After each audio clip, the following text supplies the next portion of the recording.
श्रीनारायणाय नमः।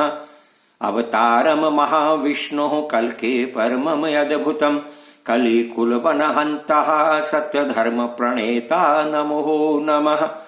ओम सुमतिसुताय विद्महे निष्कलंकाय धीमहि तन्नो कल्कि प्रचोदयात्। श्री कल्कि नारायणाय नमः। श्री हनुमते नमः। प्रभु भक्तों, जय श्री कल्कि।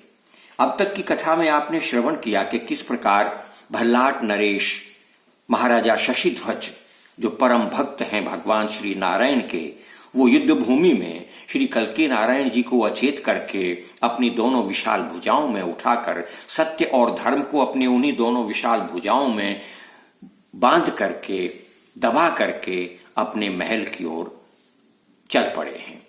अब इससे आगे की कथा।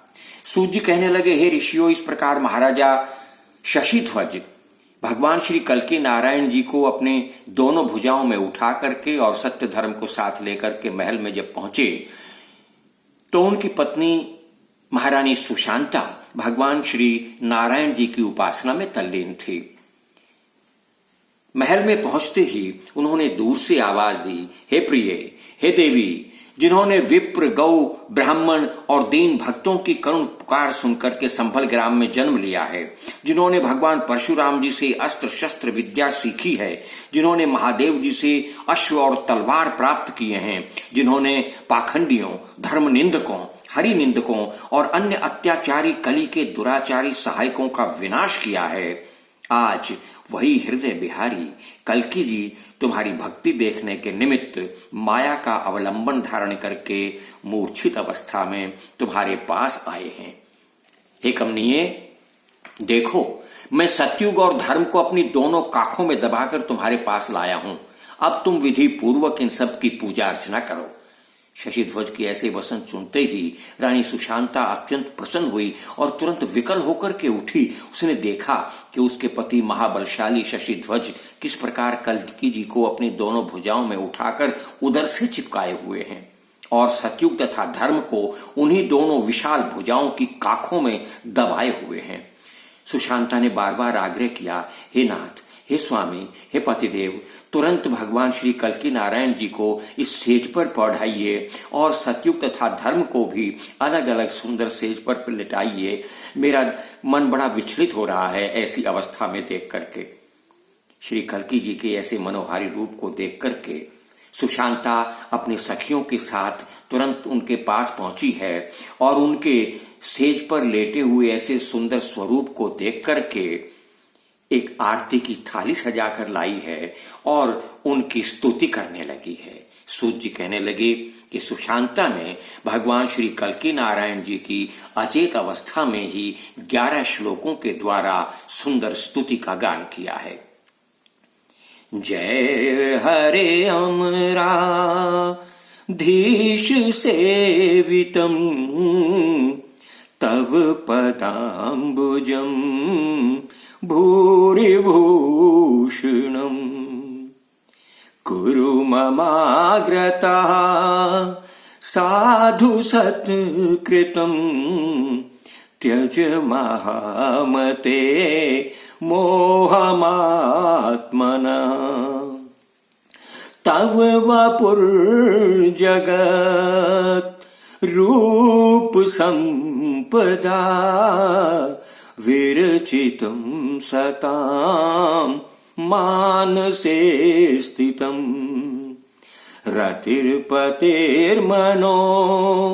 मोहदायकं कुरु विचेष्टितं कामलम्पटम् तव यशो जगत् शोकनाशनम् मृदु कथामृत प्रीतिदायकम् स्मित सुधोक्षितम् चन्द्रमुखम् तव करोत्वलम् लोकमङ्गलम् तव गुणालयम् नाम पावनम कलिमलापहम कीर्तयन्ति ये भवभयक्षयं तापतापिता मुहुर्हो जना संसरन्ति नो तव जनं सतां मानवर्धनं निजकुलक्षयं देवपालकं कृतयुगार्पकं धर्मपूरकं